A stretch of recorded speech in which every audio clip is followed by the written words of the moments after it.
I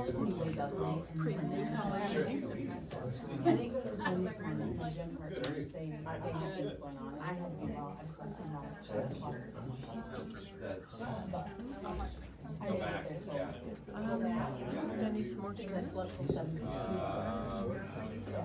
No, but yes. If I move down, I'm blocking the aisle going through.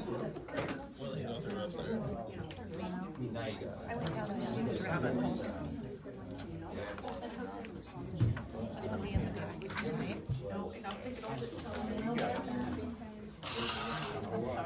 No, I never met you. I know. Oh, and then that's the first page of the contract. It's like 27 pages. I've got that one too. I didn't know if you seen it, but I'm like, well, I haven't looked at it closely, but I recognize this page, so. That's what he said. In my hat. Well, I didn't personally met you, so I was like, then you might want to see it. You want me to take them out? Excuse me, is this a liar's club? Yeah, please. John said you have to leave. I'd be happy to leave. Sure. They're probably gonna have. Is that gonna be in the way? No, you're fine.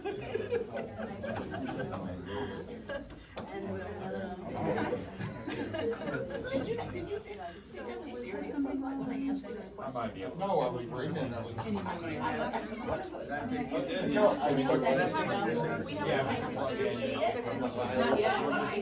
do that, I was reading it how it wrote, I was like. I figured. Oh, Rod. You're fine around with that. Yeah. You know, Yeah, sitting on the ground. I just got yes, I see something I'm like. What are we doing? Right, he's been since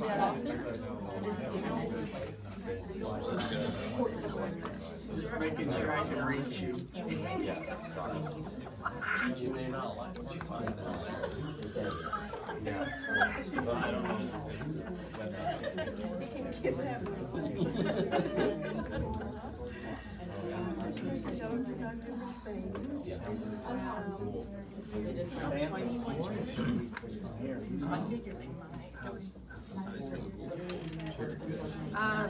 when I got a delivery of more letters today, so we're gonna be good. I understand there's one out on Pershing Street. I think they were pretty good. Did you? I work on Pershing. Pershing is. You know them.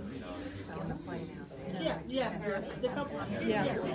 Do they have a bunch of signs? Oh, good. huh? You got about 4 or 5 hours. We only delivered 3 this morning, so. Like, Yeah, that The color's jet. You like was those are jets. Slept a couple hours and I got back up, it's more formal.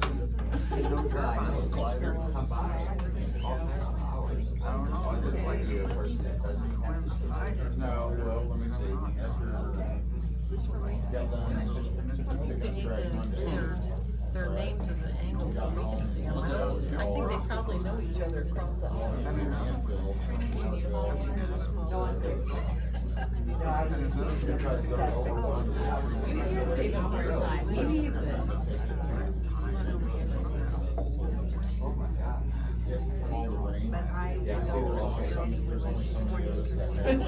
Well, that one, the whole wing is probably flyable for a short amount of time.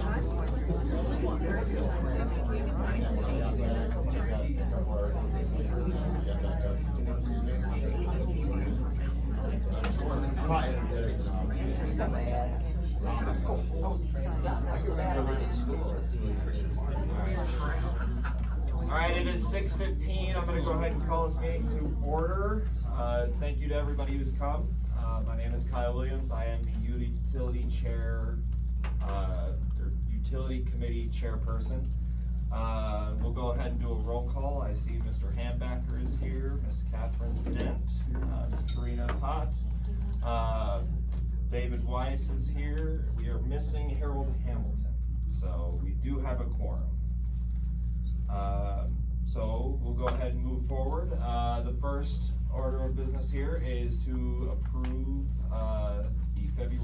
2024 minutes. I believe the utility chair has them in their packets. They're also available online.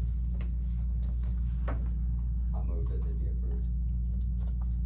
All right, I have John Hambacker moving to approve the minutes. Do I have a second? I second that. All right, Trina will second it. All in favor?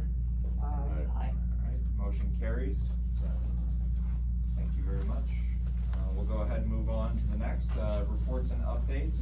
First off is financials. Okay, so same slides we're used to seeing, this shows utility usage and revenues for the prior 2 years. Sorry. And this is, July through February, so the middle column shows the comparison that was last fiscal year, and then year-to-date column, the next column is this fiscal year, July through February. So electric consumption, so kilowatt hours billed out is around 35.7 million kilowatt hours. That is down compared to the same time frame as last year. Electric revenue billed is a little over 5 million, with 187,000 of that being the availability fee. So far, year to date, we have collected just a little over 4.6 million of the revenues. On water consumption, we have billed out a little over 85 million gallons. That's down quite a bit compared to the same time frame as last year. Water revenue billed is at 45,000. And then, 105,000 of that being the base rate, and then water revenues collected, we're at a little over 546,000. On the sewer consumption, we billed out just over 77 million gallons. Sewer revenues billed is around 716,000, with 102,000 of that being the base rate. Sewer revenues collected year to date is a little over, or it's almost 714,000. Any questions on that slide? Okay, moving on to the electric fund summary. The top section is revenues. And then they highlighted is this fiscal year, and that's through the end of February. Two columns to the left is a comparison to last fiscal year, where we were at. So, total revenues year to date are just a little over 5.3 million. Then overall expenditures, you just go down a little bit, we're at 3.9 million. The other uses, there, the 573,000, that is half of the budgeted transfers, 272,000 of that going to electric reserves and 300,000 going to the general fund. Leaving a surplus of just over 800,000. And then the only expenditures that, for the overall totals that are showing a little high is that capital improvement line. And again, that's because of that COP payment we made in November. And this is just the detail, yeah, the details within each category is shown here.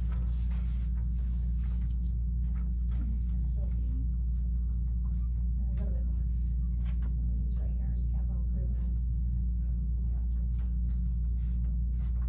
So there's your COP right there. Yeah, so it's 100%, where that's estimated the overall percentage for that.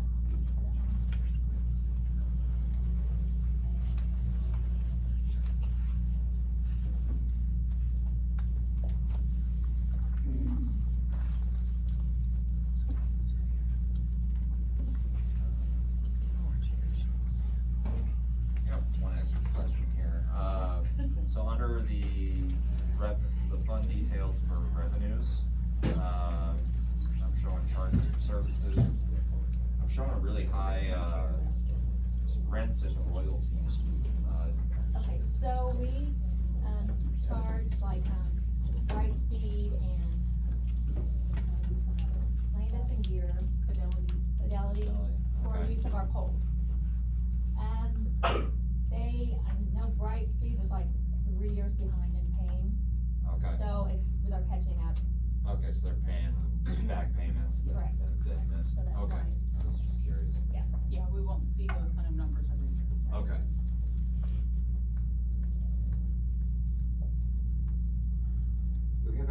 else that rents our poles? Ameren just started, Right. yeah. So yeah, Brightspeed's the largest, then we have, like you said, we have Fidelity, Landis and Gear, and Ameren. I think that's it. Yeah. Brightspeed started 3 years ago? They go way back. Yeah, they started back in the eighties. Yeah. Oh, wow. And we send a manual bill, so with the changing in staff, they weren't getting bills. We didn't realize it until this past year, and then we were sending the bills, and they paid the past couple years that they hadn't paid, so.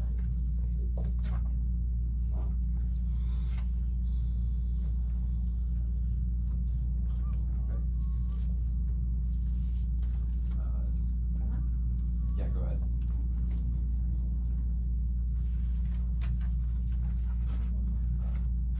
Okay, so yes, this is the electric DNR fund, which is our replacement fund. Not much activity, we've had some interest revenue. And then as far as expenditures, we've had purchasing transformers, and then the hydro vac truck is coming out of there.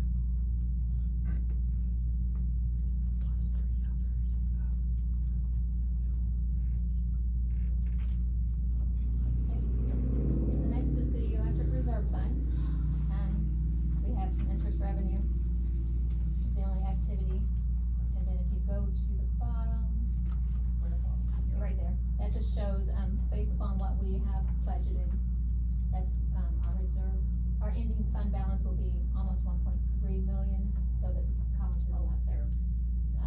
Our reserve goal is 1.3 million. Right, so this is We're where gonna be short about 30,000 to reach our reserve goal in the electric reserve fund as of right now.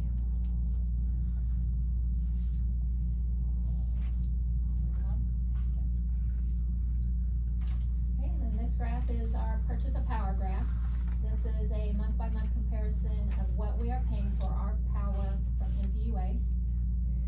This bill I paid in March, the $343,000 in that March column. That actually has nothing to do with March consumption. On their invoice, we are paying an estimate of February, what they think February is gonna cost us, and then it's a true up of January actuals. So it doesn't actually have anything to do with March consumption numbers. yeah, they're not gonna match financials. Yeah. On the, it's not gonna match the NPUA summary sheet. But this is the cash that leaves our hand for that month. Okay. I'm guessing February being high was because of the cold snap that we had. Is that gonna be? February would have been a January estimate with a December Yeah. true up. Right, so we're gonna have that cold. It would've had that Yeah. cold, that, Mid-January. yeah, that middle 2 weeks of frigid. Okay. So it looks like March came in a little bit higher than March of last year. Okay. Moving on to the water fund. Again, the top section is revenues. We're at 601,000 total revenues, and then our expenditures are 563,000, leaving us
utility funds.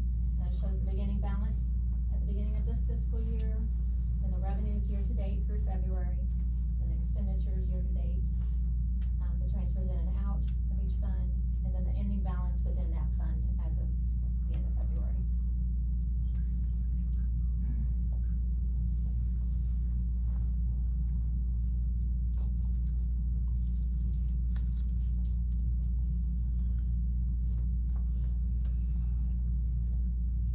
Okay.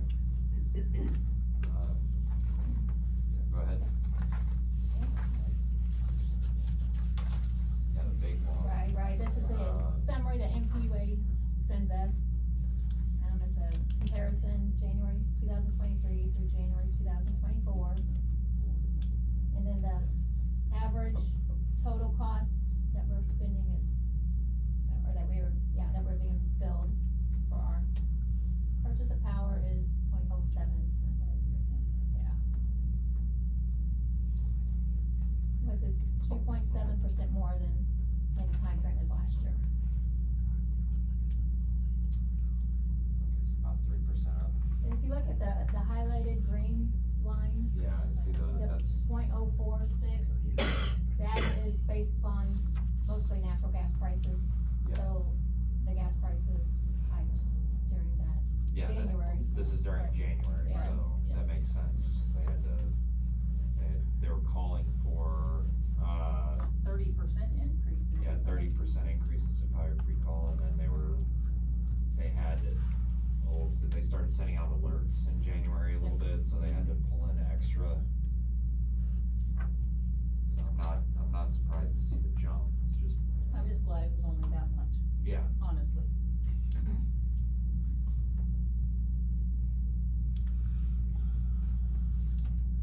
And then I did mention a few months ago on our sewer upgrade project. We do have a phase 2A and 2B. And phase 2A, that is paid for using the ARPA funds, which is that $5 million grant that we have received. And phase 2B is what we plan to use the sewer bond for that was passed, which is the SRF funding, state revolving fund that we have applied for. But, our engineer is in the design phase of the project, and the design work, he's doing both 2A and 2B at the same time. So therefore, we are being billed for 2B at this time. And I have reached out to our contact at DNR to assist with, who is assisting us with the SRF funding. She says that the funds will not be available to us until the end of 24 or maybe into 2025. And that this is not uncommon, and that we would probably need to look at a short-term financing option, to pay for these expenses. We will be able to roll that over to the SRF funding once it all finalizes. But, it will be around $400,000, and we have, we're working with our financial advisor and a bond attorney at this point, and we have put out a request for proposals and sent to the banks for rates to see what that's gonna look like, so. So by short term, just like, To get us until the ARPA funds hit. bond Yeah. is Right. completed. Is that gonna be, like you said, we will see those funds at the end of End of 24, beginning of 25, so this is Right. like 6-7 months maybe or something. Or a little more, Or a little probably more. nine. Less than a I'm year? guessing. Yes, that's the Okay. intent, is that it's less than a year. Okay, I was like, when we say short term, Yeah. short term means different things for different. Is that locally funded? Well, I sent it to all the local banks, and then there was one that our, bond attorney had mentioned, sending to, I forgot who that was, but, wanted to see what we get back from the banks. We Okay. have no obligation to do local if the rates are lower elsewhere. no.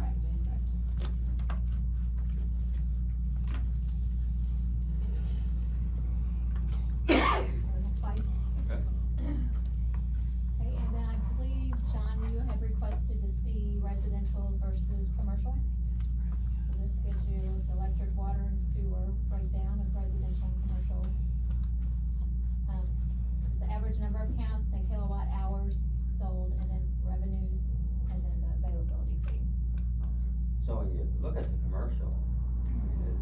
just a substantial portion, a little bit more actually than the residential, so when we try to do, an alert, Yes. we have Right. 50%. As far as usage, yes. If we can get even 50% of those people involved. And I would think, so you had asked in the past, Mr. Hambecker, about, could we tell if we were having any effect by putting out the information about, hey, with the peak alerts and asking folks to concern. I would say this last January shows that we are having an effect. But we did hit a new peak. Well, okay, but it had only dropped for 1 month. And that new peak was not as high as the peak that had just rolled off. Okay, because we were at 13.9 all of last year. That rolled off down to like 12.3, I think, for 1 month. And then the new peak was 12.5, so we're still lower, even though that was a peak. And honestly, that cold snap in January was colder and longer than the one that happened in February of 2021, which caused us so many issues. Part of the difference is what was going on In the other parts. in the other parts of the country and the availability of the power at that time. And so, I think the texting app that we have and the posts that you put out are very helpful. I hear from different citizens of how much so they I think appreciate. it's having an impact. It's just, again, on a day-to-day, that's very hard to measure. But like I said, when that new peak, when it was colder for longer, wasn't as high as what we had, I think that's showing that we do have folks paying attention. Well, I think that most likely peaks are gonna occur when air conditioners start coming on. Well, both. Because a lot of the heating is done by wood and it's done by propanes and others. Some, I see, so when I'm looking at individual utility bills, okay, one house will peak in the winter for heat, the next house will peak in the summer for AC. It's not the same across the board. So it truly depends on the systems, the age, so many factors about the house, and then what their comfort level is. Right, I understand all those. Right. My concern has always been, in this case, does the residential have more of an effect than the commercial? It's about half And and half, since yeah. it's about 50-50, I don't think we have much of an influence on the commercial. Maybe I think not. we have our greatest influence on the residential. Right. And so it's a matter of how do we get them to participate, or at least 20 or 30% of them to participate. And I don't know what that answer is just Do you yet. think it's education? Well, People that's understanding part of what it, but is? part of it is our ability to send a signal, that's, a signal that they're gonna pay attention to at the time we need them. Yeah, when we send the text messages out, it doesn't really go to commercial Right, lines. right. It goes to, no, Well, they it goes to could, whomever, it right, goes whomever to signed up, people, right, whoever signs right. up for it, depending on Right. whether that, is a. I think the bigger Commercial factor too, entity when or we not. talk about commercial, is that, so I mean, if it's a storefront, if it's an insurance office, that's gonna be very similar to a home. If the people living there are getting working there, are getting the text alerts, they're probably gonna say, hey, maybe we should do the same thing here. Yeah. I think the big impact you could have is if we have manufacturing facilities and things like that, and talking with them about do they have soft starts on their equipment that doesn't take as big a hit all at once on the power grid versus a traditional start. Things like that are probably going to impact more. Well, we also have another factor, and that is an awful lot of the industrial sites have their own generating systems. I don't know that we could trigger those, that winds up being an expense that's totally different. Generating systems. They have their own electrical generating systems, when the electricity goes down. They have, Oh, they have gotcha. backup Okay. systems, Okay, whether or not gotcha. they're using them during Gotcha. these kind of Right. pieces. That's a tough one to Yeah. address. I do have a question on that.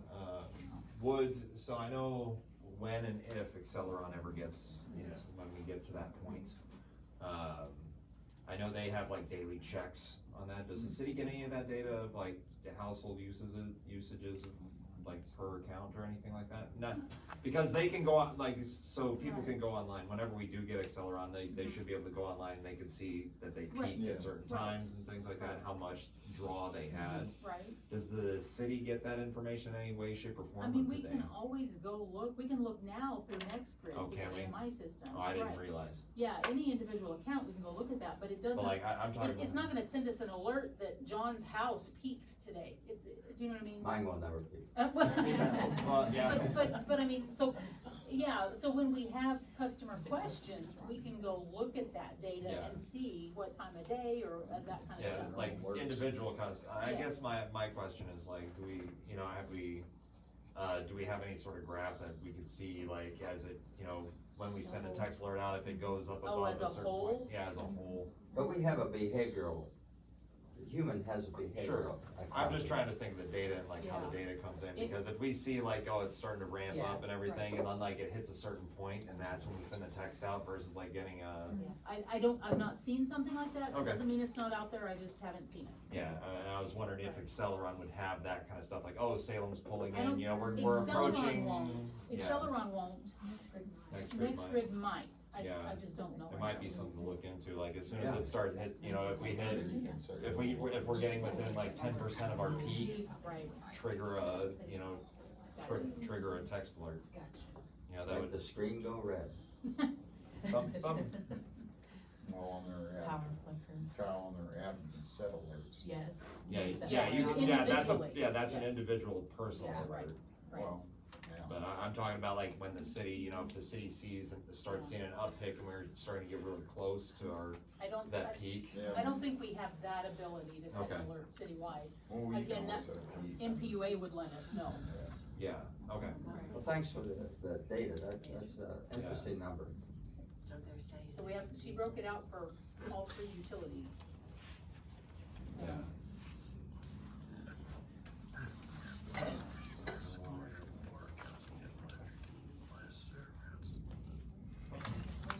Nobody uses the bathroom.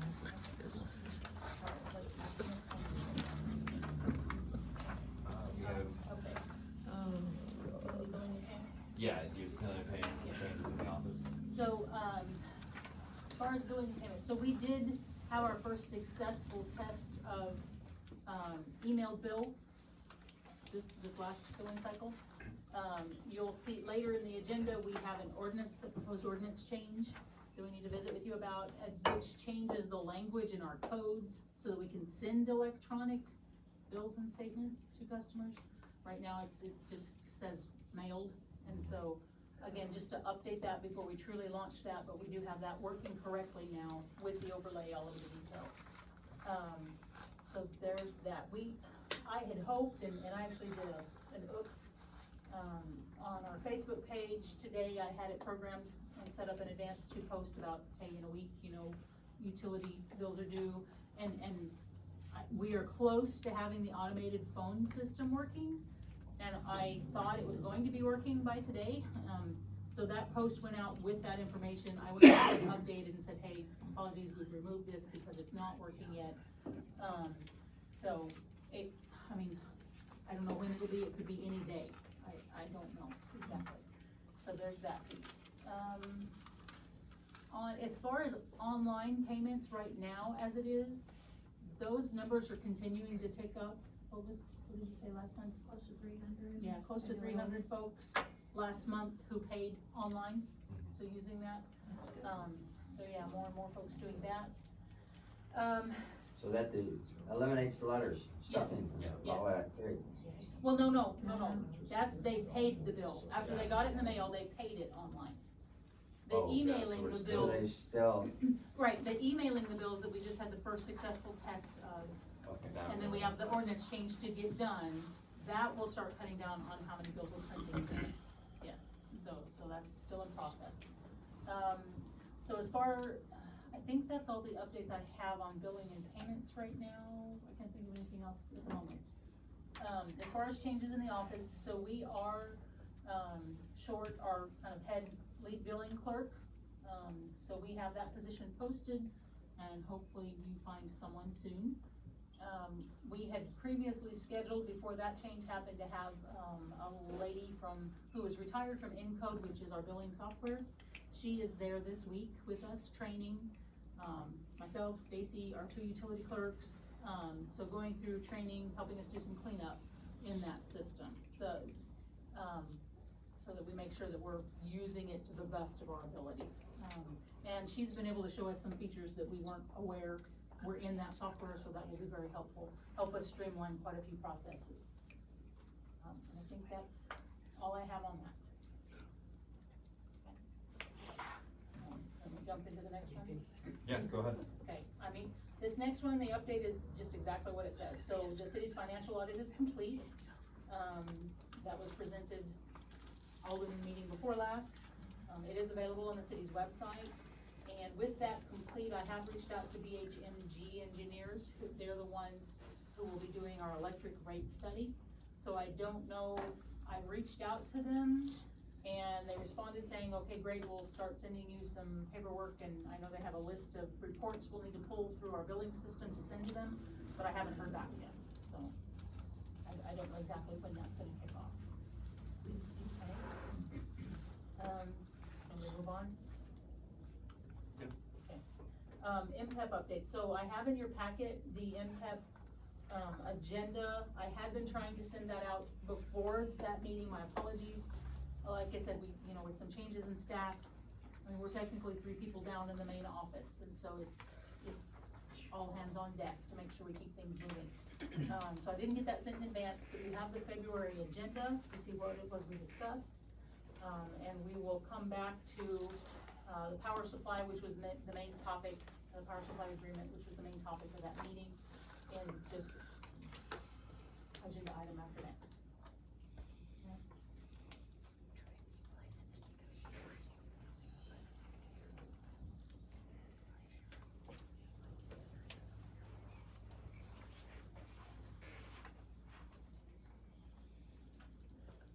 That's all I have.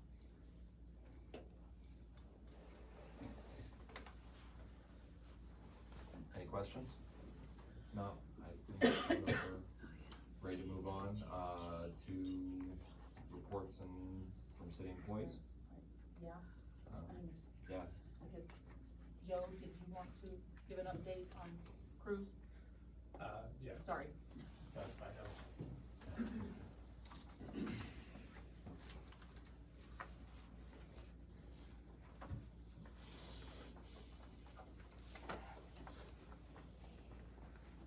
And so, like, it's the same report that I gave the Alderman last night. The electric department this week has been working on the gateway antennas and making some progress on the repairs. They, use a Cat5 cable that comes into the gateways. You can think of it like a dog dish turned upside down. And so the connectors are a lot like what you find on the backside of a phone, but they're just larger. And so what we've experienced is there's some weather degradation to the actual clips, so they actually break because of the weather, and so the gateways aren't reading at all. And so we've got a tool set to fix that, and so they've been working on some of the gateways, doing reinstalls, or actually repairing the cables, reinstalling them, and then that process can take up to a couple hours because the reads kind of pick up slow, and so they're usually online with NextGrid, that's so many names, with NextGrid to ensure that they have good signal stability and that the meters are reading accurately.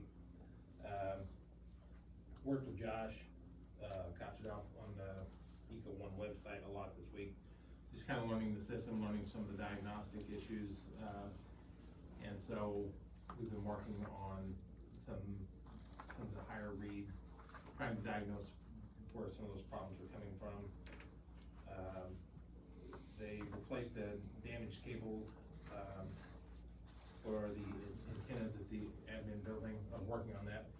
We needed a weatherproof Cat6 cable, and none of the local providers were able to. None of them had that in stock, so they had to order that. Should be in. Josh and Donnie for Water Department were attending DNR training. Met with a company by the name of Woodard and Coran regarding a peer review of the wastewater treatment plant phase updates.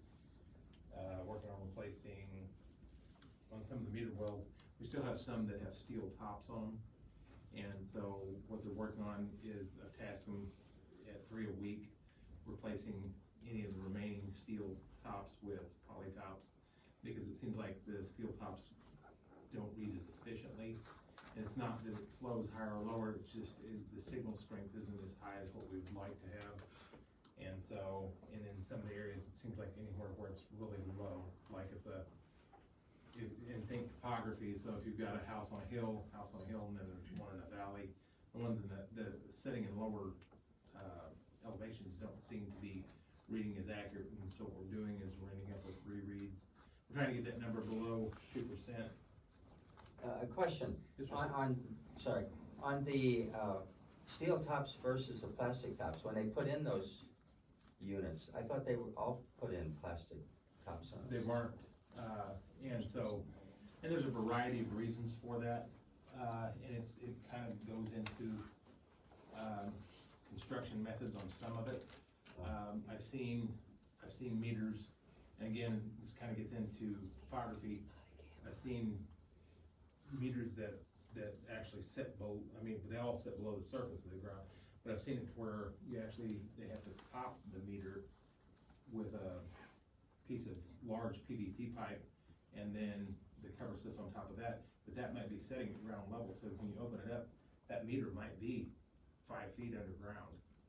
And so, an example of someplace like that would be over on the west side of town. There's a lot of drop in certain places. We're getting ready to tap a sewer in for a customer, and the way their lines and stuff set, everything is 5.5, 6 feet underground. And so so we have a lot of differences in that regard. And so we're trying to make sure that all of those that we can are getting polytops, but some of them require dig outs to replace that. And so. So that's is why- there an indication of a poor signal coming into the city that makes you think that meter is not reading properly? Well, it just, and this is the thing is, keep in mind, I'm a policeman and not a. So with the metal tops versus the plastic tops, typically you can see if somebody's having like a problem with a bill or something, you can look at each individual meter and see that it's reading, and it's reading consistently every day. Okay, so that's something that's, will be redlined at the software inside the city's billing process? What? Not necessarily. No? I don't know how all that works, but. Okay. Well, what it does is it'll show like, and so I've been tracking this heavily over the last week, because this is the next thing that I've gotten into. And so like, I can monitor an individual's home, and I'm trying to figure out, and it was actually a question I was gonna pose to you after the meeting, with the style of meters we have, what could cause, if there was anything like hard water, it could cause a transducer to read unusually. I don't know, I mean, that's just, and so I'm getting way outside my own wheelhouse, but it's a frustrating problem, and I'm just trying to get it figured out. But so, we seem to get more accurate signals with the polytopped, meter wells, and so that's the goal of that. It's like, it would seem in my mind that if you had a stronger signal strength, that you would get a more accurate read. And it's not that we've noticed problems per se, but the biggest problem we've had is the meters will set down in the well, there's a connection to an antenna, and the steel lids, the antennas don't stay attached still, and they've got a tamper meter that shows like the lid's been lifted, and so what we're finding is a lot of them are falling off the steel lids, and so the antenna's way down in the bottom of the meter well, so it's not providing as accurate of a reading, whereas the polytop are made to accommodate that meter, or that antenna, and so we just have better results with, signal strength and accuracy where we have polytop, meter wells. Thank you. And that's kind of it, other than just they hired a new person for sewer and water this week, so we training for service truck duty. And so that position's filled.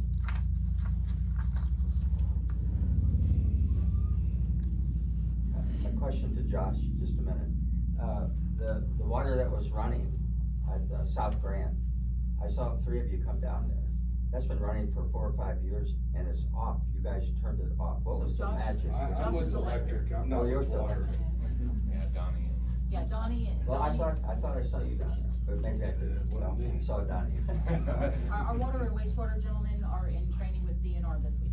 Well, that'd be an interesting, I mean, that's been running for 4 years, and it's been running a lot of water. And the gentleman who lives on the corner in the yellow house, I mean, he was thrilled. No mosquitoes maybe in the future, but they were only there for 10 minutes, Gotcha. and it stopped. Yeah, Yeah, they was up underneath that, substation that they've got right there. Where you fill the Yeah. where the guys go to fill the water up on Grand. I tracked it all the way down because it's been running in front of Miss Warner's house, and I asked Donnie about it, and I was like, that's quite a bit of water loss going through there, cause it looked like a river. Yeah. But they finally got it shut Well, off. I'd like to know what that magic was, because it can be applied to all kinds of meters if it really works that well. When they get back from training, we can tear it in. I mean, ask him.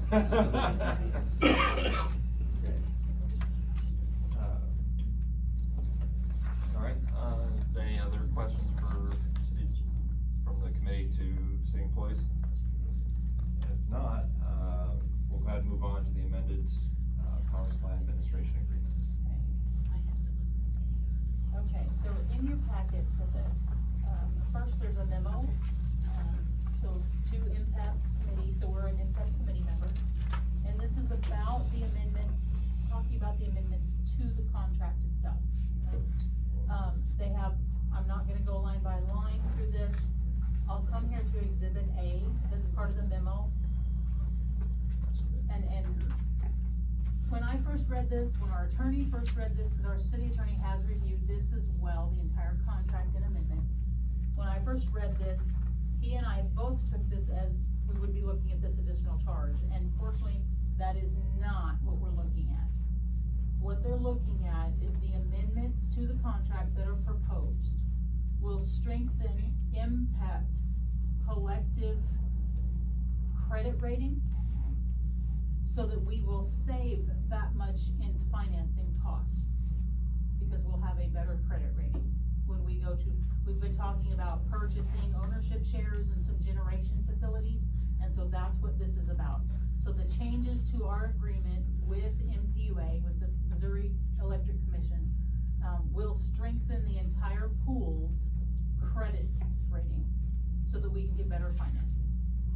Okay, so that's what that number So is. this is that, so is this part of that, like, what was it, the savings that we were trying to build up, the reserve. reserve that we were building up? So that's a piece of it, it's separate Piece of it. from that number, Okay. that number's not part of that. So yeah, those reserves, gosh, I go back to, Cause I know we've been adding into the Yes. reserve so we can are have they in here? They are, Yeah. okay. So there are the two, okay, so this is back to where the monthly bills, where the city's buying power. So there are two pieces. So this item right here, 19,572, that's the loan amount that we're paying back for the February 2021 cold snap, okay? So that's there, it's a total of 5 years, oh gosh, I don't remember. We're a little over halfway. A little over halfway Okay. through that, okay? So then you come down to this 13,967. That is the reserve amount. Again, a reserve to strengthen that financial, rating for the MPEP committee. So we have a total of 2 years of those payments to build that reserve account with MPEP, okay? And you'll see where we started here. This is where we started, so that is July. Our first payment was in July, so we're 7 payments that we've made so far on this. So we've got just under a year and a half yet to go. Yep. And then that reserve will be fully funded, okay?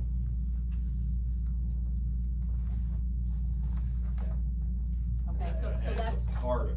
right, that's a part of strengthening that financial stature for MPEP, okay? This is one of the savings benefits for having that reserve built up. Yes, yes, Okay, that that's plus, what I'm plus trying then to the contract changes that are proposed here. Okay.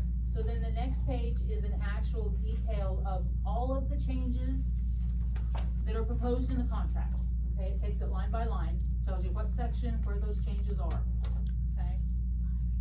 Because to read through the contract that's in here, yeah, you'll see we're on page 31 of 102. Okay. Most of that is the contract. Okay.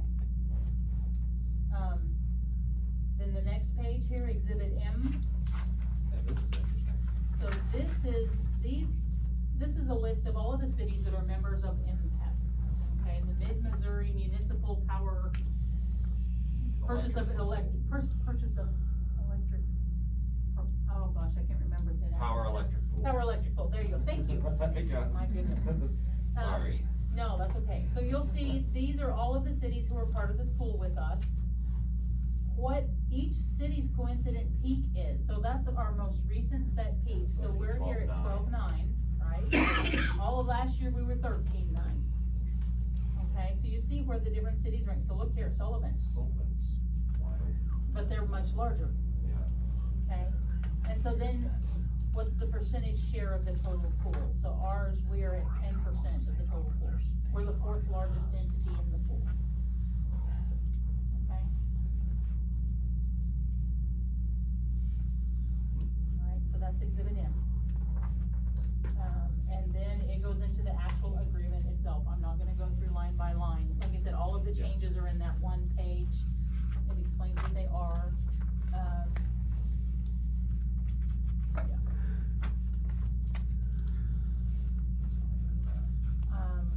I'm trying to think here. I think probably one of the most substantial would be section 2.3, clarifies that a city can terminate the agreement upon a 5 years notice. Previously, that was 1 year notice, okay?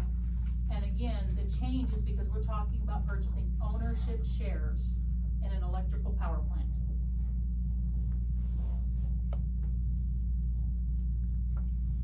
And by we, I don't mean the city of Salem individually, but the city of Salem as a member of impact.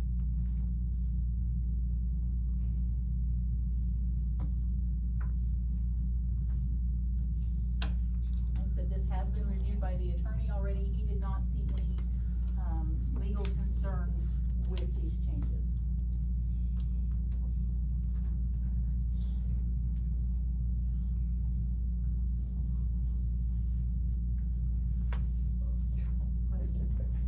It's a lot to read. Yeah, there's a lot to It is a read. lot. The exhibit's kind of interesting. I did like to see the coincident peaks versus other cities and how much we're, like how large we are and how much of a carrier we are. Right. There's also on page 74, there's a list of cities and their delivery points and the transformer capacities of the cities, which is kind of interesting as well. On page 74. Of the actual packet, so Oh, of the way, packet. yeah, so just, so I thought that was kind of an interesting one if you Yeah, wanted the to see. delivery, okay. Yeah, so you can see Salem has a, you know, delivery voltage of 13.2 and then 20 megavolt amperes of capacity at 55 degrees Celsius, which is high. Yes, a bit high, yeah.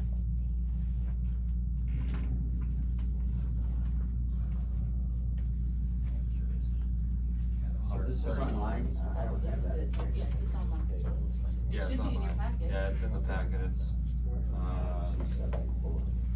it is, Well, it's not it's numbered. not, it's 74 of the online packet, I would say it's page 42.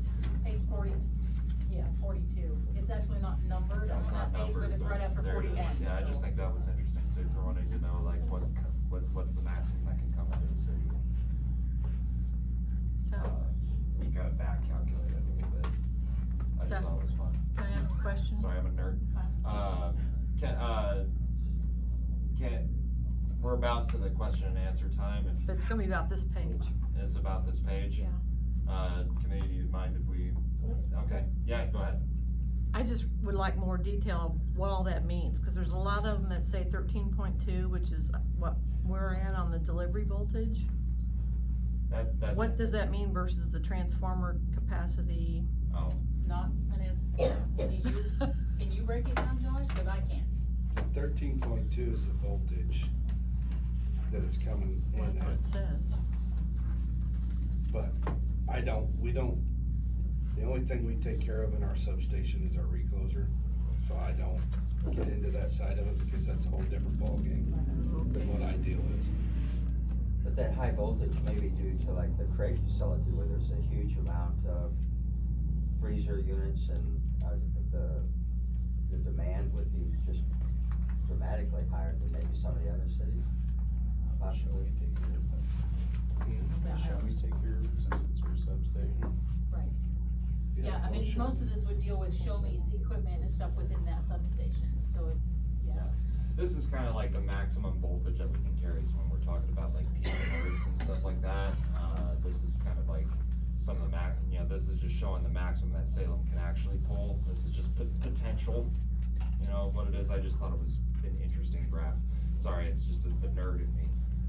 So basically, like showing this, like since we have 13.2 kilovolts at 20 megavolt amperes, the city can pull 1515, I think is the number, 1,500 amps. Or, well, mega amps, yeah. So that could be due to the lines that are coming Yeah, in. so when we're talking about like demand voltage, or demand, our peak demand was 13, or 12.9. 15.1 is kind of the peak, that like the absolute maximum peak that Salem can actually do. But to your question, it's not direct correlation, but yes, this could be limited by the lines coming in. And Josh, do you know, so I know quite a few distribution lines in smaller systems are at like 69 kilovolts. What's the next step up? Do you know, Josh? From what? Distribution lines. Our distribution is 7,200 volts. Right, our distribution in Ours city, is, yes. right, Within but the transmission Yeah, lines, this is The transmission that line. comes into it's 69,000, there you go, Yeah, that's what okay. that's what I meant, sorry. Okay, but then they step it down yeah. to be To able. meet our needs, right? Yep. But that's about as far as I can take in that conversation, yeah. That's with me, When I went into we don't deal with substations, that's all, No. Show Me does all that, so. I mean, I opened a box there, I'm sorry. It's just kind of interesting to Right. me. So, I mean, if there's any other questions, I can attempt to answer. Like I said, the changes themselves to the contract are those, gosh, I don't remember even how far back those are. it's like the page 31 or something. Yeah, so. So what we do need from the committee is a recommendation to the Board of Aldermen.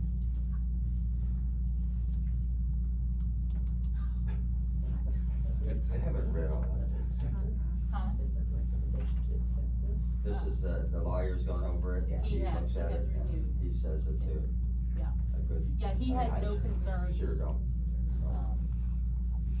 I move that we recommend to the Board of Aldermen this, agreement. The amendments. All right, I have a motion on the board to recommend, approval of this, agreement to the Board of Aldermen. Do I have a second? I'm not the lawyer, but I'll second. I don't know that much about what's going on that thing. Too much there.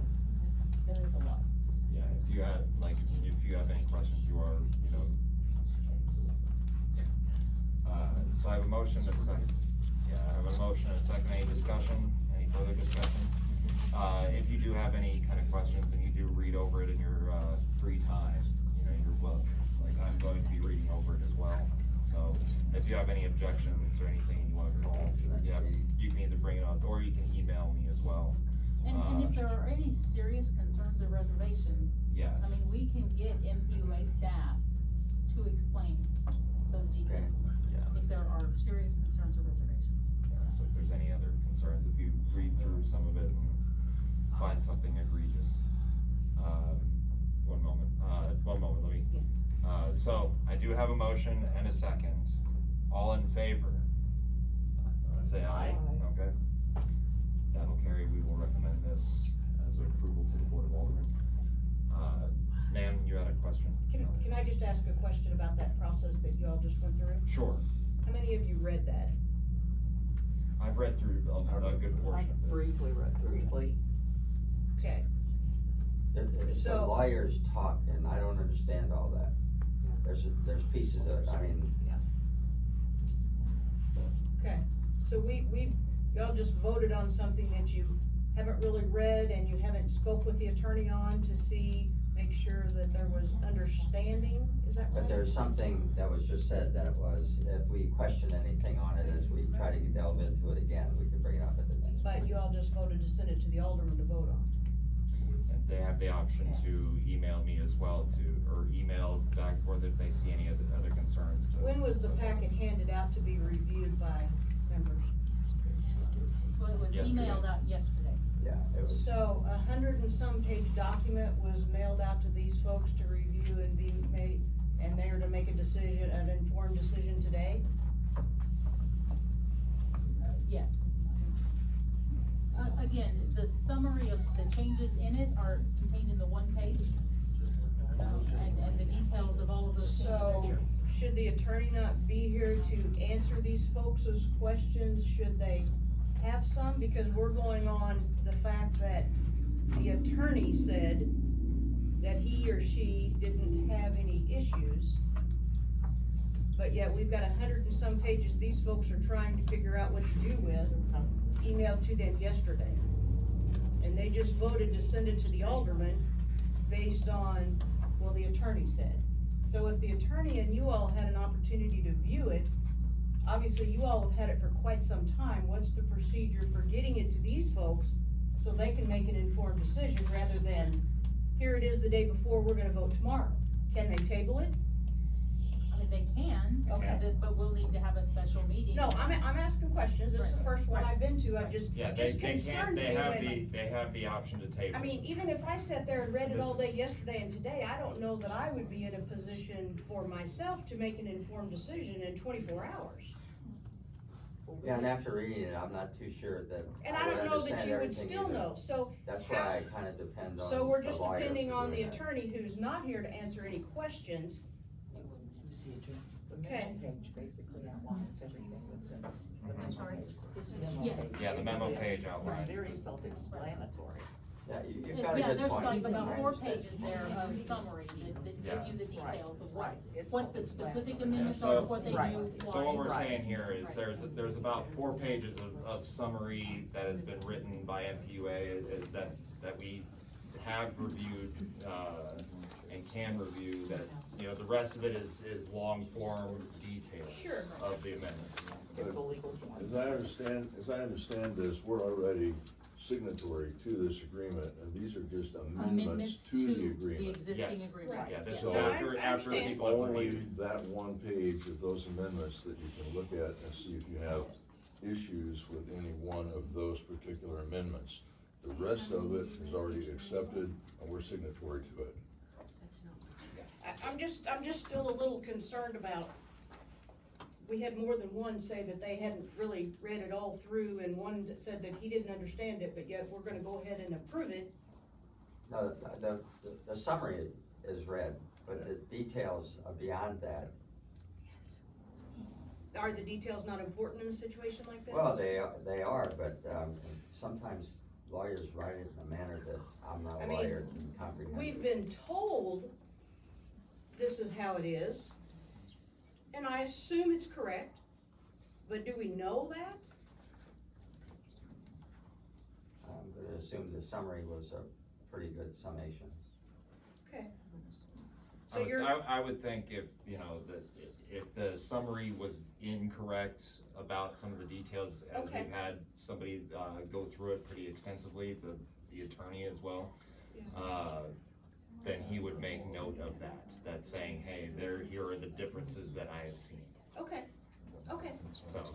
And Attorney Weber, I hate to kind of, cause I No, know I'm you're not a part fine. of this committee, but, Attorney Weber is really good about catching other contracts that we Sure, have okay. gone in detail with. And so essentially, they're just gonna recommend it to the Board of Aldermen. Alderman's gonna look at this and then also go over it with Attorney Weber at that time as well. So he's really good about pointing out and highlighting, I don't agree with this, we need to send it back with this or concerns, but this is just, as you already know, previous amendment, contract that we've had with them previously. They're just making a couple of adjustments throughout it, and they're wanting us to make sure we're okay with it. But ma'am, this is standard practice. They pass things all the time that they don't know what they're passing, and then they go back and say, well, we didn't know we were passing it that way. So it's pretty much a blind shot if you're gonna get a good, And I think that's a false statement as well, Mr. I Vance, along with disagree. others that you've made. but yeah, we're gonna, okay, You're we'll not move supposed to on. be talking anyways, you're not on the committee. I can speak I've if I allowed ask her and he's to. allowed me, but You were speaking without permission earlier. You're not supposed No, to be I talking. gave her permission, please, we're gonna move forward. Okay, So, this is the ordinance, this next item, amend ordinance 700-110. Get to there. Forgive me here. This is the ordinance to I think it's at amend. the very bottom. Huh? I think it's at the very bottom, page Is it 101, the very last one? one up. Is it that? There we go. There it is. Okay, so this actually amends the ordinance to allow for the emailing of utility bills, like I mentioned earlier. Currently, our ordinance states that they will just be mailed, so this allows the emailing or electronic delivery of bills and statements to customers. Okay, so the amendment is actually what's underlined, the language underlined here is added language. That's the only change to the ordinance. And again, I'm looking for a recommendation, whether you as a board are in favor of or not to that amendment.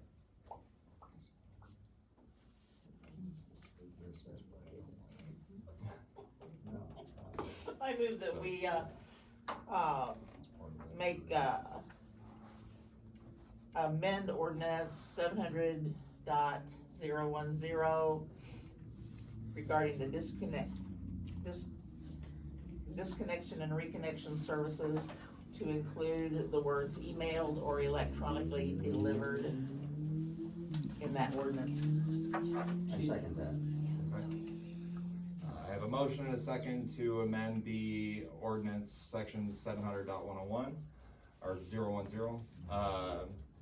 All in favor? Aye. Motion will carry, we'll send that recommendation to the board. And, avoided fuel cost rate, that is the next item in the Yep. packet. I think it's the last Mr. one. Hambecker had asked that we look at this, so I wanted to provide some information, to you all. So what's listed in here, this is the last 18 months of avoided fuel costs. These are the avoided fuel costs to the city when we purchase power, okay? The average of those 18 months would be 2.78 cents, okay? But you'll see the one concern that I have about setting a flat rate, you'll see here, like I said, I just 18 months, cause I could grab that relatively easily. Here, September to October of 22, we were at 4 cents. You know, and then we go down, you'll see here's 2.5, here's 2.2 cents, 1.8. So it fluctuates like that. We're not talking huge dollar amounts, obviously. We're talking pennies. But it does fluctuate. So if you set a flat rate, then, you know, we may not be giving what that high amount is. So, and so last month when we kind of talked about this, and I shared that right now, since we're manually calculating those net metering bills, and I believe Mr. Rowley's here, I know he was earlier, one of our net metering customers.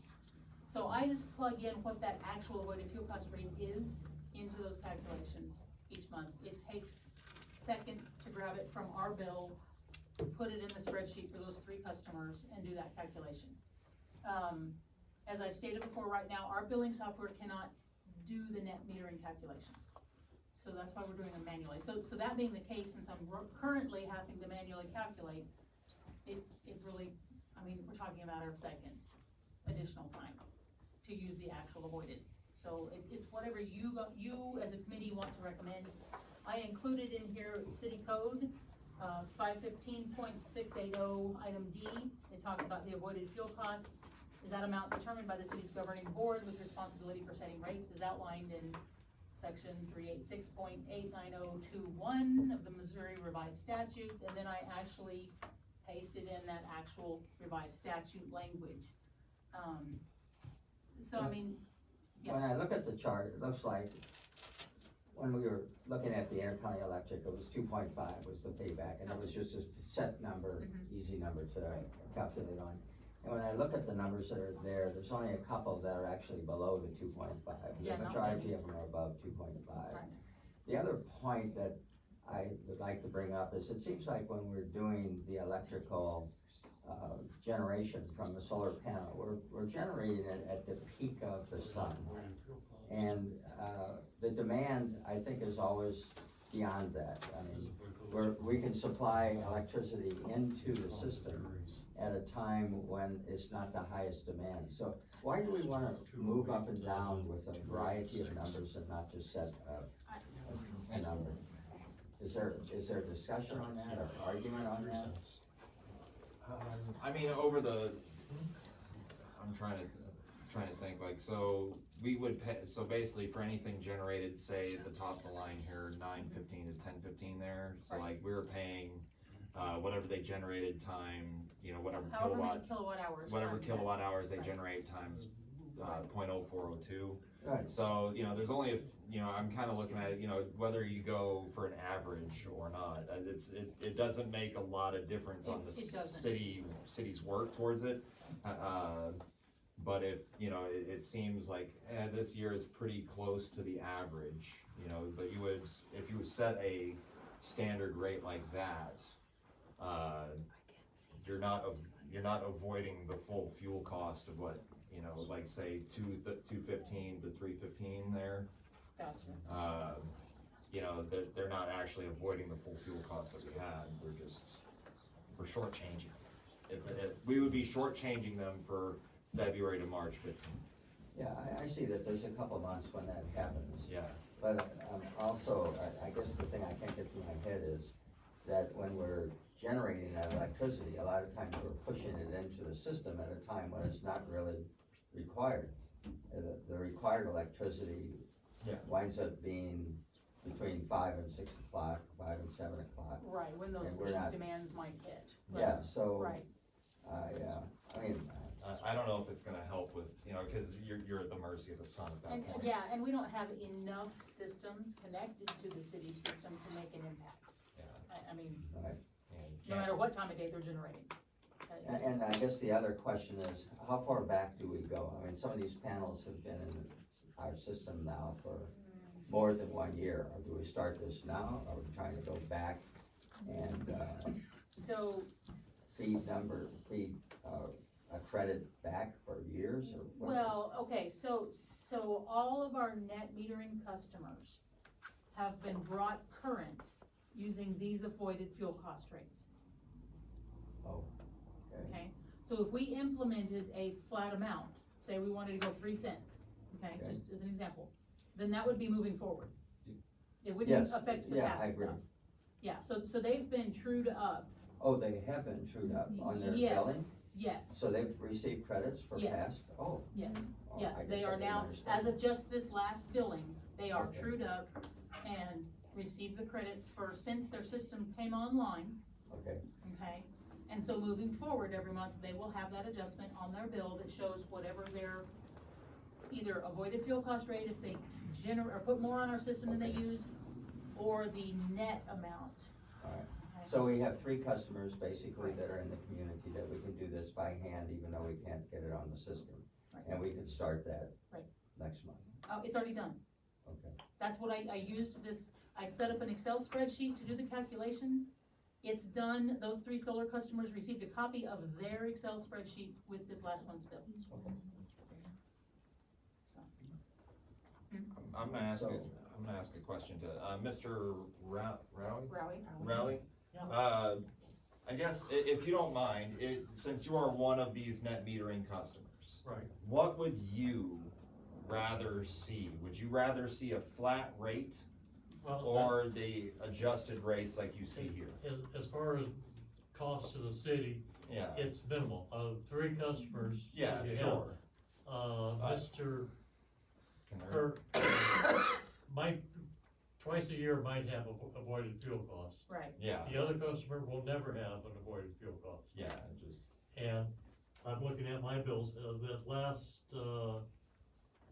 August, we had substantial sunshine, and I had 708 kilowatts of avoided fuel cost, just because it was so sunny for yeah, that month, that's an unusual occurrence. yeah. So I would like to see it as a flat rate, just to make it easier for everybody to understand, instead of going, okay, I got 2.49 Yeah, this month and 3.10 so just as, next month, and, you know, if it's yeah, that's why I wanted to ask, because you're one of the people the that difference this in the would. bill totally for the city making it flat would probably be less than $15 a year. Yeah, Right. I'm not, It's very nominal. yeah, And it will be very nominal difference, right, yeah, like and easier for I'm, calculation. most of the customers. time, I'm Yeah. just asking, like, what would he rather see, because, you know, as it's affecting him, would he rather see the flat rate, or? To me, it doesn't matter, I'm just trying to Okay. make it easier for the other solar customers Sure, to understand when they get the bill. and how it's What calculated. does 2.44 mean? Yeah, okay. Thank you.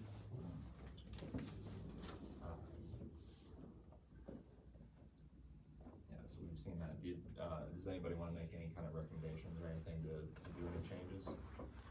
No. So right now, we're doing this, we're taking care of this, so. Yeah. it's I being mean, right now, applied. we're using the actual avoided fuel cost, Yeah, and unless you guys make a recommendation to the Yeah. board and the board votes it in, that's what will continue, but if you make a recommendation for a set amount, then that's what we'll go with, so it's. I would continue then with what you're doing, because it looks like it's the fairest way. Okay. okay.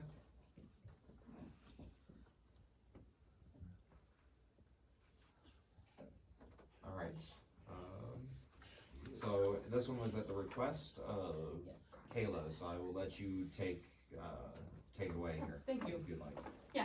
So, as you probably see, there's a lot of real estate agents in here, probably more than normally would be here, so I had a few of them reach out to me about the utility deposit, and whenever we made a decision on this, it was a major concern of mine as well. I spoke with, one of the real estate agents who called me, and I explained to her kind of what the reasoning behind the new utility deposit was, mainly for rental people, and that's because they can just up and leave, and then we're stuck with the bill that they're not paying. But my main concern with this was people who are purchasing homes, what that's going to look like for them. So we did have our first citizen who moved into city limits who experienced the new utility deposit. The real estate agent may have to correct me, but the amount that they had to pay for a deposit was around over $700 for a deposit, and that's very excessive. I think our commercial is $500, if I'm not mistaken, for a deposit. It would depend on the location. Location, okay. So, I am wanting to see if you all would want to revisit the utility deposit, and potentially do something closer to what St. James is doing. They are very similar to our size of a community. They are doing a $300 deposit, utility deposit for residents. And then they also consider with a good standing letter. That good standing letter, is a letter from their previous utility company, just stating that they've been in good, no late payments, always on time, and that would consider them for a $100 deposit. Now, if they ever missed a payment or had negative feedback from their utility company, then the good standing letter, they obviously wouldn't get one probably. But I would like to do those two things, maybe look at doing a $300 deposit and also accepting a letter for good standing. I have a question. Yes. To my knowledge, the utility committee was never advised with regard to these deposits to begin with. This is a board of aldermen decision that basically went over us. Was it?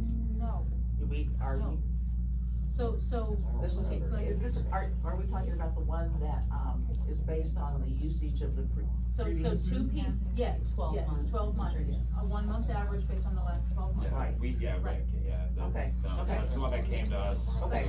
But I wanna also make sure that we were all aware of the full conversation that happened there, because there were two pieces to it. One was what the actual deposit rates were to be set at, which was the 1 month average based on the past 12 months for that service address.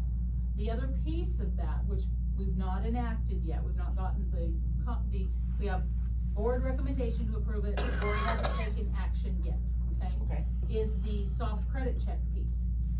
Okay, where we were going to do a Right. soft credit check, and based on the rating that came back on that soft credit check, then that 1 month amount, if it come back that they had good credit, then it would be that flat amount, that 1 month. If it came back that they had fair credit, it'd be 1.5 times that, and poor credit, twice that. So that's based on soft credit checks. One moment, I have something to show you. So I took the liberty of kind of, yeah, if you don't mind, of, doing a bit of a study. I looked at like 18 different places, and what they do for their, so I'm hoping this pulls up. I haven't tried Is it this. just like an overall area surrounding? Yes. Okay. Oh, you're Come fine. on, it was there. It's detecting. Oh. Cool. I don't know what happened. Smart remote. I don't know what happened. I don't know why it's calling it a remote. Let me try one more time. Well, it's not gonna be a PC anymore, so. Oh, hang on. Okay. There we, No. okay. I was thinking about it. Can you email it to Sally? I emailed I it to can't Sally, get- I but she can't get can't get, logged in yeah, she from- can't get to the emails. I will go ahead and go over a couple of the things that I found. So, unfortunately, I can't pull it up, but I can send this to anybody who wants. So there's a few cities do it different ways, right? We just changed ours. We used to have a flat rate, 200, and we just changed to a 1 month average because we've seen people skipping out on, you know, what, and the 200 wasn't covering that total amount. So a couple of things I found, places like Kabul and Ameren, places that are serviced by Ameren, they do a 2 times the estimated utility bill for all customers. So they do a 2-time average utility bill. 2 months worth. Yeah. Well, no, 2 times the average utility bill for the past 12 Gotcha. months, much like we do, but they just double it. And that's their standard. That's their standard. Houston has a flat of 400. Rolla has a flat of 300. Waynesville, 350. Bourbon, uses Crawford as a co-op, so they do 100 for water. And then they'll do credit check, things, and they'll do from no deposit up to 2 times the average electric bill for the past 2 months, or for the past 12 months. Joplin also does 2 times an average bill. Let me see, Laclede does 300 for electric only. I could not find the water and sewer. Licking in Intercounty, does 150 for electric, 150 for water sewer. So those are some of the comparisons that we've seen. So based upon like using Salem and our one times the 1 month average, Salem's standard utility bill, and I understand that we are relatively high in comparison to others. A 1 month for most, a deposit for, is going to be $157. So we come in fairly low with this policy. Right. On average. Right, that's Now, before that's- applying the credit check. That's before applying the credit check. With that, you know, cause a lot of places are doing 2 times. Right. So that's the thing. I don't know how much the previous person was using, and I would say that there is an issue possibly with the previous 12 months. Somebody using a lot versus somebody coming in and using less. Maybe they had. And that's where the tough part comes in, is when somebody's purchasing, the home, the residence, it's hard for them to, I don't, the way I'm gonna say it's gonna come out really bad, I don't want it to come out this way, but it's the only way I know how to say it, is penalizing that person for the last person's behavior. And I don't want it to come out as negative, but I feel like that's what we're doing, in a sense, is penalizing this gentleman for moving to Salem, cause he moved to Salem, and he's like, and the one comment the real estate agent told me was, I heard how terrible utility was, if I knew it was that bad, I wouldn't have moved here. And so that's just like a jab right to the heart and the stomach. And that's what I felt when they called me. I was like, ugh, I could almost throw up. And that's how I feel right now, is just, I hate that he had to pay that. I think it was 790. 573.75. I was gonna say, it was Okay, five, what yeah, was it, 600. 573.75. Sorry, so Well, there's an 600. interesting take on that. I mean, if the number was lowered to, let's say, a 200 or 300 or 150, whatever these numbers were, but then you apply the credit rating of the individual who's doing the purchase. If it's a poor credit, it's gonna be 2 times, or those applications, in order to guarantee that there's, a revenue stream that's coming in, it seems like that application of 1 or 1.5 or 2 to a standard number that would be lower might be more to the liking of the realtors. And I take your point. I mean, it's not fair to judge a person on the past people's, Feels like you're behavior. what she's, I think, Caleb, I'll piggyback Go off ahead. of you. It's like that you're penalizing somebody for buying a home. Well, it's penalizing somebody for past behavior of the Exactly. previous. Would that be whatever. fair? Right. And I did invite, Beth Yeah. and then the rest of, I asked her to invite the rest of them, and I'm really shocked with how many of them showed up, so I thank you guys, but they did want to speak to you Yeah, guys on I'd like behalf to if hear you what would they want have to to hear say. them. Yeah, Well, go I ahead. guess my first question would be, your problem with your delinquencies, are these from the homeowners or these from the renters? We don't have that right now. Mainly Yeah, there's- renters, I imagine. So that's what I've been told, it's mainly our renter problem. These homeowners coming in, they don't have anything to do with that. You know, So my you- guy, I don't know if he has good credit or not, I don't care if he has good credit or not. But him having to be at the brunt of whoever lived in that house who had, it was him and her and 4 teenagers, okay? We're going to a buyer who now is him and her. That prior usage doesn't have one No, single thing I to do with understand your him. point, that's a good point. Plus, he is, now, I didn't verify this, he said that he's in very good standing with Intercounty Electric, okay? Why can't y'all make a form that these prospective buyers can get to their former co-op people or city utilities, and you develop the form, this is what it has to say, and they fill it out and sign it, and these folks get A break. a break. For good. Because they shouldn't be, all we're doing is penalizing the good buyer and not doing anything to the one that averages X amount of dollars. And these are you know? purchasers that aren't purchasing rent houses, they're purchasers that are For purchasing their own home. Right. homeowners, Yes. previous Well, homeowners. here we go, I mean, I guess my guy was the first one, and here I stand in the city office, oh wait, don't do this because we're figuring it up, and so we're having a conversation in front of my guy about how his deposit is going to work, and this is a new procedure.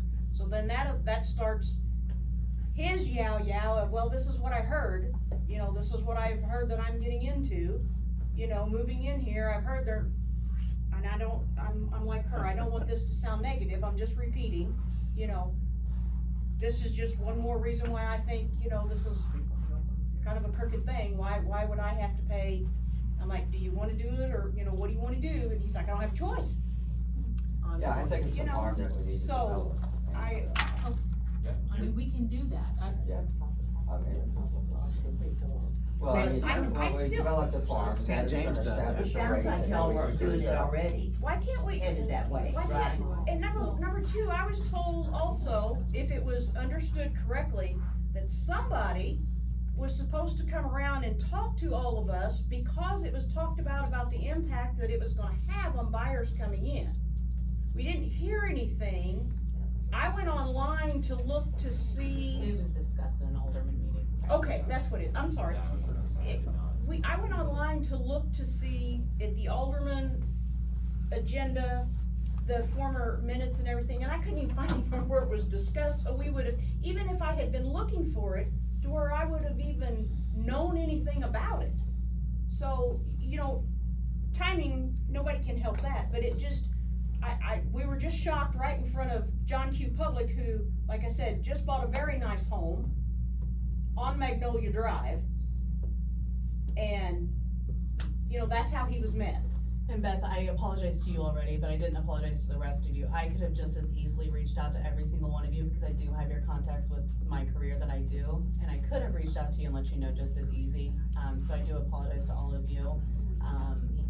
But I wish that I would have, and I'm sorry.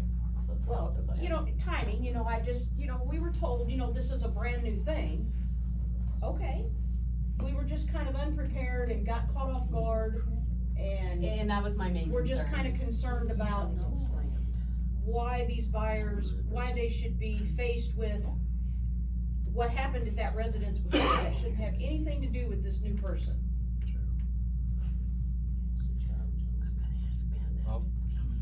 Whether it's a Do buyer any or a other renter. real estate agents wanna speak real quick?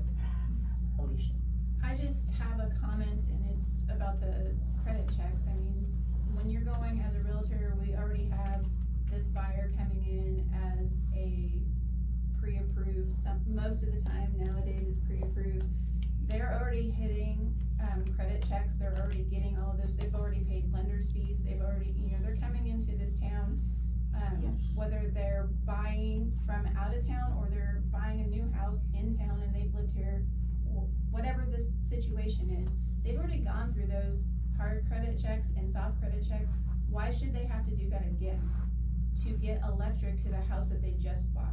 Can that be made available to us? I mean, the credit checks that I mean, you're when we bring them experiencing? in with that form, that should also be something that they should not have to do that to receive, put a deposit down that's not based on what someone else used, but simply based on that they are in good standing, that they just purchased a house, and that they're here to try to better our community. We're treating our people as if they're a nuisance. I'm sorry, but that's what that feels like. And it's really hard for me to sell that. You guys want me to bring new people into this town? We gotta treat our new people like we want them here. And adding just a tidbit onto that, y'all are gonna, somebody at the city we're recommending maybe do a credit check. Well, how long is it gonna take? Because everything else we do takes forever. And I realize there's staffing issues, and I get that, but if I'm waiting on my deposit and 4 months later I still don't have it, that's really not acceptable. That's a pretty simple thing for me. When I've done, my house is ready to go and whatever. So if we're gonna be 4 months doing these soft checks, I don't think that's gonna work either. I think I think it's gonna have to be more of a better system. And as Alicia said, if we are not privy to credit scores or anything like that because of privacy with the lender. That's what I was So gonna we tell you, is we're can't not able to give share the the city credit something. Okay, we can't just bring that in. We don't get any of that, we see nothing. We just say, yes, all we see is a lender saying, yes, it's approved, or no, it's not. So that's not really going to be an option, you know, as far as that part goes. And then if they have to run around and try to get, well, can I get a copy of my credit report? Really? Cause I gotta take it down here and show them that, you know, I don't have to pay a deposit, you know, or if I'm having to wait 2-3 months for this soft check. And Beth, we're not, as lenders, we're not allowed to even share the credit report with the borrower. We can share their score with them, but we're not allowed to share the report with them. So like a privacy violation. It's a privacy violation. Right, So, and you know, the city staff wouldn't be receiving an actual credit report. Okay, the company that we had talked about using would basically send us basically it's a light system. It's a red light, bad credit, yellow light, intermediate. so what's the cost gonna be to the potential person? I don't have that off the top of my head. So are we gonna charge? I mean, We're gonna, as a property manager, every time I do a credit check on someone and a background check, that's an automatic $50 out of their pocket per person. So you're gonna charge them Not that much. that? The simplest fix is they bring a letter of good standing from their previous electric company. If they can't provide that, then their deposit could be differently. that's right. But I don't think it needs to be based on the previous. No, it's up to you guys to make, if you wanna. The do other it. thing is, just like If she you wanna said, amend managing anything, or you wanna property. recommend it. It's the same way if the tenant or a buyer, it doesn't matter. If they provide you with a letter of good standing from their previous electric company. We It should have be a flat tenants rate. that We have tenants that's all that they are, is a tenant, they've never owned, and they're in good standing, they don't have issue. So how easy is it to get the thing that you're talking about? Intercounty Electric does it all the time. Okay, so it's not a problem? Uh-uh. Oh. No, But it this works would easy. need to be something that is established with the city of Salem utilities, that you're gonna have to make sure that you can pull that record to validate that if they ask you when they move or they switch houses, that they need to have a letter of good standing.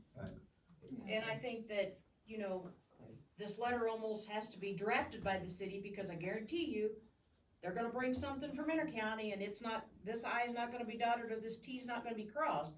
We just don't wanna have these buyers trying to go 13 times because it wasn't in the right format or didn't have the right wording. So I think it would be better if the city would develop whatever it is they want, Intercounty or whoever it is, you know, saying whatever, whether it's a 12-month good standing or a 24-month or whatever they would be needing. I think Or those are something like form that. letters. I think the company providing the letter uses just one form. And that's okay, Yeah. providing that we're gonna be Salem is gonna be okay with whatever form is provided, you know, Okay. if it's gonna be something special. You've had your hand up for quite some Oh, time. I'm sorry, Linda, I'm sorry. That's okay. This is probably just a little bit on the negative, but it was discussed at one of the previous meetings. Somebody dropped the ball with the city. All of the delinquent accounts, utility accounts, were not submitted to the collection agency for 6 years. Now, I think that had an impact on this decision, and I think it's wrong to penalize people in good standing. You're right. And we still have people that, so the idea behind this, just to give a little bit of background, the idea behind this change and what we were initially discussing was we do have people that are fairly delinquent that will change accounts. And what it was the deposit is supposed to cover if they, you know, you get your deposit, or that counts as your last month, or it goes towards the credit towards your last month of utilities. We were having people run out on $600-700 worth of utility charges with a $200 deposit, leaving the bill on the citizens in the city for $400, and that was happening more often than I'd like to say. So that was the reason. So taking the previous 12 months and averaging that and applying it as, you know, that was to correct some of that. Now, I understand that making that, you know, the previous person may have had 10 space heaters or something, you know, and the new person is not. So that is. I'm just curious where that $150 average came from. That you were saying that the 12-month average on one of the bills, somebody said it over there, that it was about $150. Correct. No way. That's for electric. Was that for 12 months or 1 month? That's an average. Okay. A 1 month. In Salem? In Yeah. where, So that is how many households did you pull? So that, I'm not pulling any households, Oh, I'm okay, taking okay. I'm taking our current rates and taking what does a person use on average in the country, which is about Right, 1.1 megawatts per month is what the average household uses, and taking that amount of electricity and using Salem's rates. From our bills, you can probably see that amount is maybe not gonna be right. I mean, if you guys are getting, which we are, getting duped $600, $700, $800, then obviously that average is not $150. You know. That's just, I'm just taking, like, I don't know how much. So could we not just do the average use of Salem? I mean, why do we have to do the country? Can we not just average it out? That would probably give you. I don't know what the average use of Salem No, specifically we is. know you don't, yeah, Yeah. we're saying, I was just taking an average, like, okay, so a typical household uses I understand. 1.1 megawatt hours. Yeah. And Intercounty Electric is 871 kilowatt hours per month. So I don't know what it is in Salem, but I think it's similar. So I just wanna thank you guys very much for allowing me to bring this back to you and also allowing my guests to speak tonight. Do you guys have a motion that you would want to? I do. Hey, my meeting. I know, but I just was saying, Yeah. we're done, I think we're done talking Yeah. on. Okay, I have one more person waiting to speak really quick. Yes. This is what I suggested when you guys were making that vote to start with, was that we raise it to $300, and we only raised the amount due to the credit check, what you were gonna do the credit checks, and I was told that wasn't, a viable solution. But it's sort of sad to me that it took it being to rich people that wanna buy a house, which I am one of. I'm over $1 million. I'm not a poor man. To finally bring this to the board to say that it's not fair practice to judge everybody the same way and every household the same way. We are knocking out renters, we are knocking out buyers, we are knocking out people that would just move to this town for work. And it's going to cause us to hemorrhage people because they're gonna say, I can't move from house A to house B because of that. And that's why I was saying that before, that we needed a flat 300 and then adjust it by their history and their credit. And that could have been easily done, but we haven't got the other end to play yet for checking their credit score. But the letter of recommendation, that's a great idea. If they can show that they were paying their bills on a regular basis, why should we penalize these people that were upstanding citizens for paying their bills? Even if their credit wasn't the greatest, they were still paying their bills, they still made their payments. Somebody may have lost a car or a death in the family or something happened to their spouse and their credit score went down. I understand that. But if they can provide something that says, even through that, I paid my utility bill, we shouldn't penalize the whole place, because like they said, we're gonna hemorrhage people and we're not gonna sell houses, we're not gonna rent houses. And I have several houses of my own. And I don't base everybody on the same thing. I go on their history. But I have a set amount that I start at. Yeah, I think that's a good idea. Past history is a good indicator. Okay. You have one thing? Yeah. One more thing? And Pastor Vance, I just wanna make sure that it's clear, I didn't go off of a rich man or a poor man, I went off of, I don't know Ms. Frizzell's finances, and I don't know her client's finances at all. What I went off of was a citizen reaching out to me with a concern and brought it back to the committee to address. That is So, what I'm talking just about. want you to know that it had nothing to do with his finances, it had to do with a concern, so. But there's thank you. several people, I'm sorry, but there were several people that are not able to have representatives like this that are already paying have already paid high deposits or have been turned down for getting their electric on. And that should have been a flag right there to start with, not have to wait until it was brought up by. I'm sorry, Mr. Vance, no one has been turned down to have utilities put on. Well, if they couldn't afford it, they would have been. Well, but that's not the city turning them down. No, that's their finances turning them down. So. In essence, it is the All city by right, proxy. Right. And it is. So I'm gonna rein it back in.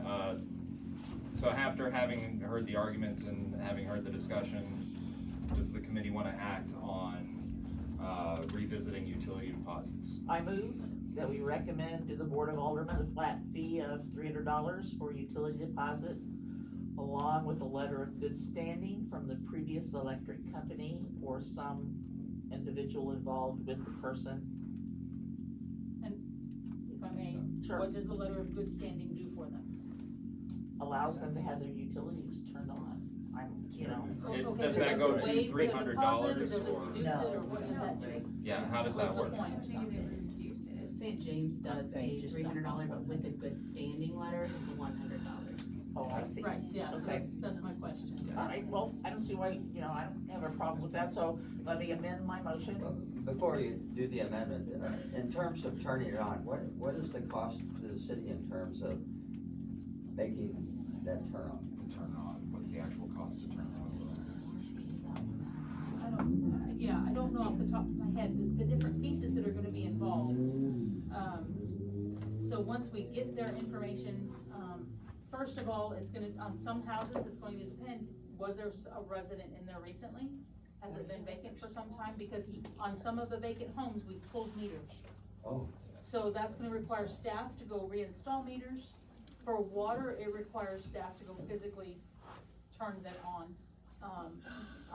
Our water system, even though we read the meters electronically, we have to physically go turn them on and off for water. So the cost to the city, I know there's a variable there, but it's between what range? I don't know. Yeah, mean, I don't know I'd if we have can to look get at, actual numbers there. right. At least, It's gonna be like, right off the wages top and- of our head, yeah. we can find out if you'd like. Well, that's dependent on what you Again, would it's gonna like. depend on the location. Oh, is the cost of, Right, yeah. it's gonna depend on whether meters have been pulled at that residence or not. Yeah, I mean, all these homes already have water and electricity and everything applied to them, so it's just a matter of a hookup. Or you're saying the meter, when some of the people leave, the meter is actually pulled from the house Yes, and removed? and yes, in instances where there has You have been them turned utility off. theft, Oh. we have pulled meters entirely. Well, let's get rid of that particular scenario. Normally, that doesn't happen very often, so just to go out and do a reconnect. The only things that wear and tear out. Are we talking about $100, $150? Most of them. I mean, it's the cost of the truck personnel going out there and doing that. So let's say they bring a letter of recommendation. Uh-huh, a letter of good standing. Yeah, and we propose that bill go down to $100, okay? And it costs the city more than $100 Right. to take care of I that. think in What are you most- gonna do, put that into their utility bill the next month? Well, Why don't you do I mean, 150? that's not what we do now, I mean, that cost doesn't get added Okay. to the customer's Let's, account. let's amend the motion to say, we recommend to the Board of Aldermen a flat fee of $300 for utility deposit, along with a letter of good standing from the previous electric company. If such letter is provided, the deposit will be $150. I second it. Is that acceptable to you guys? I have a motion and a second. Okay. What's your budget for utilities? Electric, water, and sewer? I'm gonna kill you, baby. So currently we have, okay, previously, right, before we changed to the 1 month average, we had a deposit for electric, we had a deposit for water, we had a deposit for trash. Okay, Do all and three. those three totaled 200. Okay. Do all That's- three, That's what they were previously. amend Okay. it to all three. Trina said so. All the above. Alright. So the total. So the total would be. Right, now the piece that's not factored in there is your Yeah. sewer.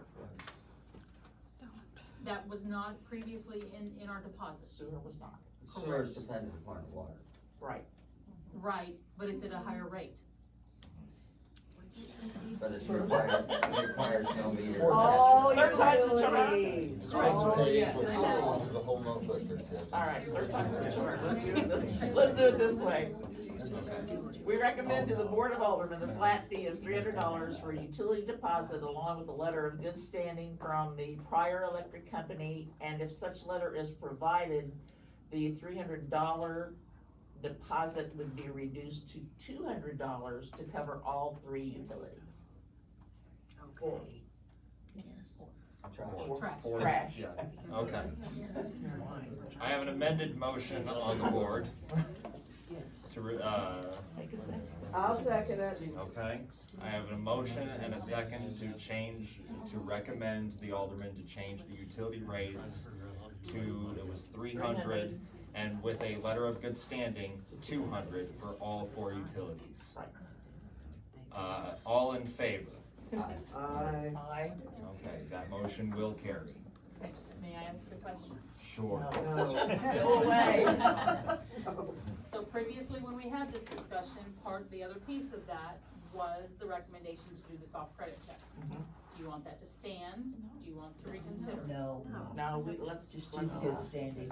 Yeah, good standing, letter of good standing. Do you need that in a form of a Yeah, motion? because you guys voted on recommending it Yeah. previously, so Okay. you need to. Go ahead. I move that we recommend to the Board of Aldermen the removal of the soft credit check, for the city of Salem. I Utilities, second it. whatever. Okay. I have a motion and a second for removing the soft credit check, portion. All in favor? Aye. That motion will carry. Thank you, guys.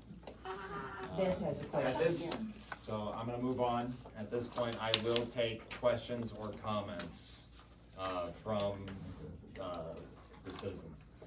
Yes, ma'am. Two things. Yes. Number one, I would like to ask if my buyer can bring his, if he can qualify, if he has a good standing of credit, I need to know whether it's 24 months or 12 months. If he can bring that, can he get his money back?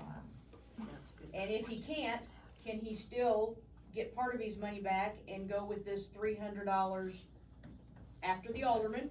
I'm being very assumptive here, but if the alderman passed this, can my guy get reimbursed whatever he's supposed to, depending on what he would qualify for? This would have to get approved first by the Board of Yes, Aldermen. yes. And then beyond that, then any kind of retroactive would have to be, I don't know, we would have to probably discuss that, I don't. Yeah, I don't even know what to do with that. Yeah. Or, Well, whatever the If it money was- went, just take it out and credit. utility bill. Yeah, Could, My concern is then we do this for all customers who signed up since then. How many have there Seven been? Yes. accounts? I mean, How many because are there? Would it I don't just- know off the top of my head, but most of those, and, you know, most of the folks who have put down deposits and opened new accounts since this went into effect have been under $100. So I the mean, ones that are over the amount, basically the $300 amount, or $200 in your case, if he brings a letter of good standing, shouldn't he get reversed? If it's lower, then again, that's not for me to decide, so I. Yeah, it would be on the Board of Aldermen to discuss it and how that. So we need to show up at the Board of Aldermen meetings to support. Yes, yeah, if you would like to support it, then I would show up to all. Yeah, Yes. Do they have to show up or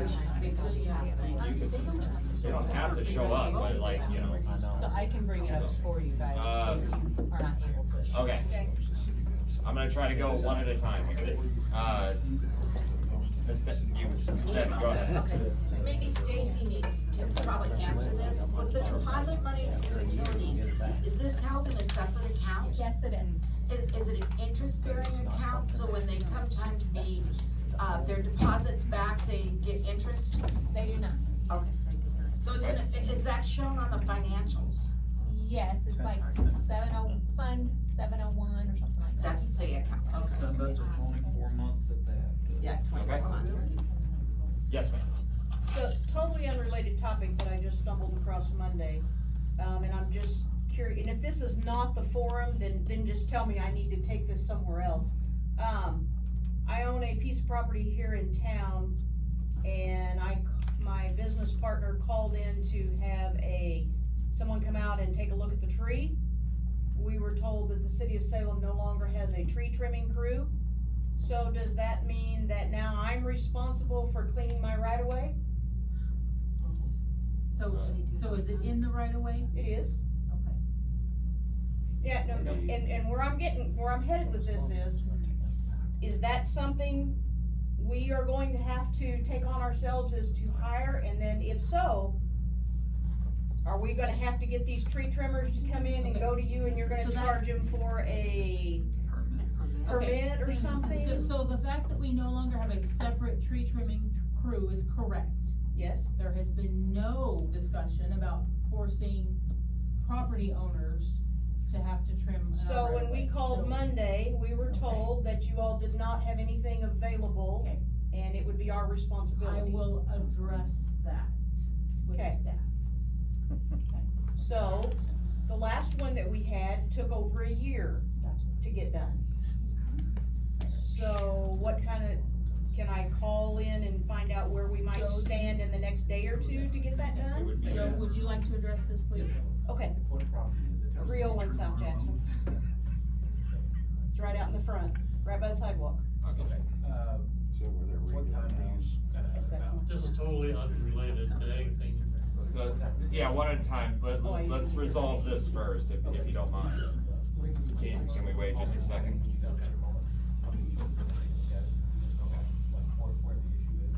I just wanna make sure we get one at a time. Okay, Yeah, that's fine. okay. Joe's the interim public works I director right gathered, now. yeah, I gathered that, yeah. Okay.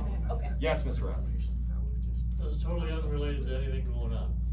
I wanna commend the city administrator for getting the net metering taken care of and all the arrears settled. She has made up a sheet that is, I consider, a temporary solution to this problem, so that each solar customer will get the bill plus another piece of paper. That will work for a while. But I would suggest that the city, while they're not forced to, start looking at other billing programs, because it's not gonna be too long before your electric supplier is going to go to a 2 or 3 tier billing system, and your billing program won't handle it, so you're gonna have to do it eventually. That's it. Okay. So I'll address that quickly. So we, in the past, that has been a discussion, I know Stacy and I have spent some time researching other software systems. Part of the concern is the software system that we have right now is, they call it an ERP system, and that means it provides all services. So our general ledger is through it, our utilities are through it, cemetery, business licenses, everything the city does is through that one software system. Okay. Average running cost right now to go to a different system that can handle all of that is between $75,000 and $125,000. Less than the hydrovac truck.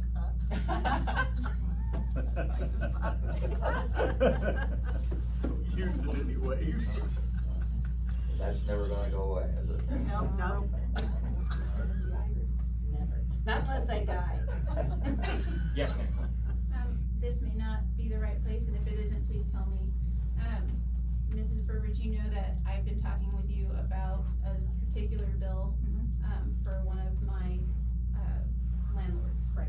Okay, so after looking at the, information that you emailed me, and it says that you based it, what we would owe off a 12-month average. So I'm wondering why we can't have readings for the 24 months that we were not charged a bill. Why can you not just give us what we owe for what we used for 24 months? Okay, so forgive me, because I do not recall specifically that account. I remember working on it, I remember discussing with you as well as your staff. I would be happy to visit with you tomorrow or sometime later outside of this meeting. Because as I mentioned, we've had staff changes, there are things that we're working on cleaning up, okay? But I'd be happy to discuss that with you. Thank you very much. Are there any other, yes, I don't know if this is even a possibility at all, just thinking outside the box, okay?